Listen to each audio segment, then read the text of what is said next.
So Linda, we got a lot of questions from viewers through our email about color, so I figured we can answer some of them. Okay. And so the first one that I have, and maybe you can answer this, can you briefly explain the different color harmonies? So the pretty most common one, and you've probably heard of, is complementary. And complementary, if you look at a simple wheel, is colors that are directly across from each other. So here we have a red-orange and a blue-green that's directly across from each other. So that's a complementary.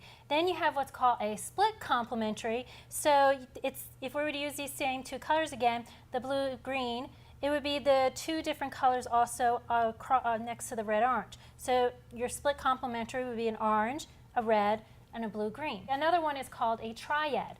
And basically it's your three colors that are evenly placed around this wheel. So you would have here, if you use the blue-green again, you would have a red-violet and a yellow-orange. And so when you're doing paint schemes, you would want to actually figure out what your furniture is, so they would take up one of the colors, and then you would use your other accessories plus wall color to use some of the other colors. The last one is called monochromatic, and a lot of people have heard of that before. And basically, if you take one of your color strips, here you have all the different values of one color, and you would do a monochromatic scheme based on all these colors. So you may have your room as one color, accessories as another color, your furnishings as a different color, but you would stay within this strip. Well, hopefully that answers your question. The other question we have is, how do you use color in the space?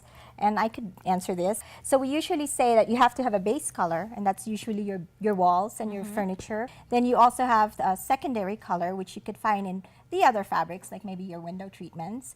And you also have an accent color, and the accent color you use sparingly in the room, so you don't use that as much. And then when you have a room, just remember that you have to add colors on 3 levels. So you repeat color on those 3 levels, the top, the middle, and the bottom. Okay, the last question, and you could take this. What is the difference between hue, saturation, and value? Hue is actually the color itself.